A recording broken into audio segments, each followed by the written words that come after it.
alguns textos importantes da Palavra de Deus.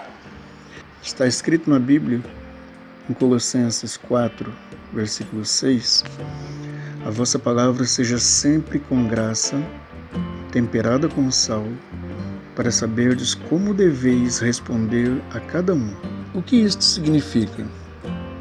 Significa que antes de respondermos às pessoas, seja o que for, que reflitamos primeiro, que analisemos o que vamos falar e quais palavras utilizar, para que nossas palavras não sejam palavras que machuquem o nosso próximo, para que nossas palavras não provoquem escândalo em quem as ouvir, para que nossas palavras sejam recebidas e não afaste de Deus aquele que recebeu ou ouviu essas palavras. Por isso, sempre devemos pensar antes de falar. Até mesmo muito correto é o ditado que diz que palavras faladas não voltam atrás.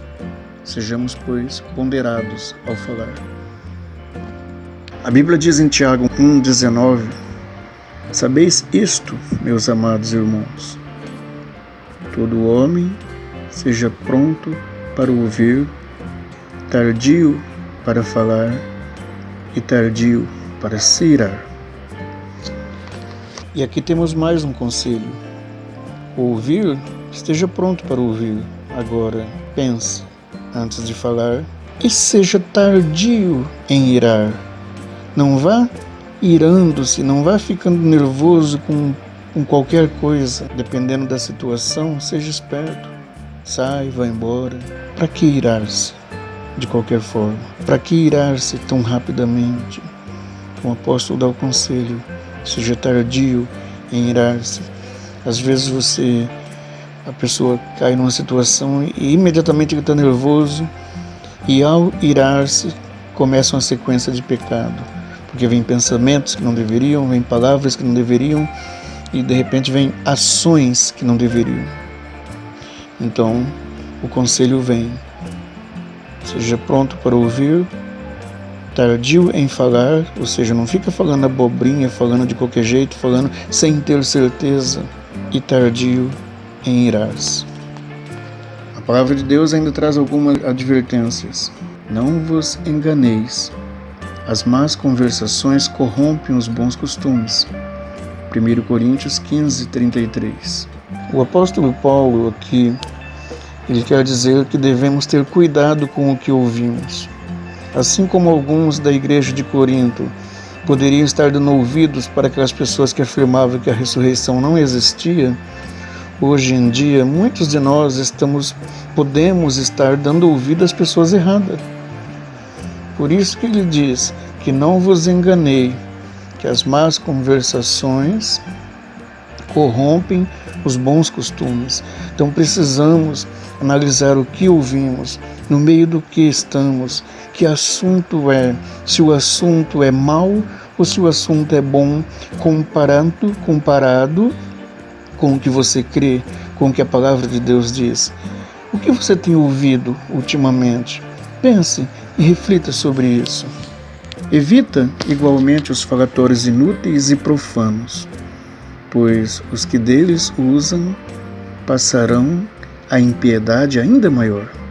2 Timóteo 2,16. Aqui Paulo avisa, ele instrui que pessoas que vivem com falatórios inúteis e profanos passarão com o tempo a praticar impiedades ainda maior do que isto. Entre vocês não deve haver nem sequer menção de imoralidade sexual, como também nenhuma espécie de impureza e de cobiça, pois essas coisas não são próprias para os santos.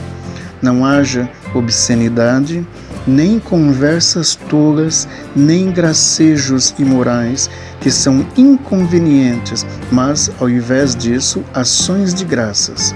Efésios 5, 3 e 4. Cristo condenou a hipocrisia dos fariseus, pois eles mantinham as aparências e o formalismo da religião, mas não viviam a realidade da fé, da confiança, da dependência de Deus. A eles foi dito: raça de víboras, como podeis falar coisas boas sendo maus? pois a boca fala do que está cheio o coração. Mateus 12:34. Esse é um texto realmente revelador, né? Pois como podemos manter uma conversão pura se o coração é impuro? O segredo, qual é o segredo? O segredo é estar ligado à videira, e a videira é Cristo. Permaneçam em mim e eu permanecerei em vocês. Nenhum ramo pode dar fruto por si mesmo, se não permanecer na videira. Vocês também não podem dar fruto se não permanecerem em mim. João 15:4. Permanecendo em Cristo, meditando na sua palavra, nossa mente é renovada e transformada por meio da ação do Espírito Santo. E isso refletirá em nossas conversões. Não se amoldem ao padrão deste mundo, mas transformem-se pela renovação da sua mente, para que sejam capazes de experimentar e comprovar a boa, agradável e perfeita vontade de Deus. Romanos 12:2 e 1 Pedro 1:23. Esse mundo está cada vez mais perspicaz. Satanás cada vez cria formas mais sutis para conseguir afastar os cristãos de Deus. Nós precisamos estar atento. Nós precisamos estar em constante oração para que as nossas fraquezas, os nossos pontos fracos sejam fortalecidos pelo Espírito, para podermos vencer as concupiscências da carne, vencer os desejos que a matéria tem, e para que a parte espiritual possa ser vencedora. Que a graça de nosso Senhor Jesus Cristo esteja com cada ouvinte. Se você gostou e achou importante, compartilha. E se você sentir, se inscreve no canal. Não paga nada. Haverá mais vídeos e você estando inscrito e ativando o sininho, quando for postado mais vídeo, você é avisado em primeira mão.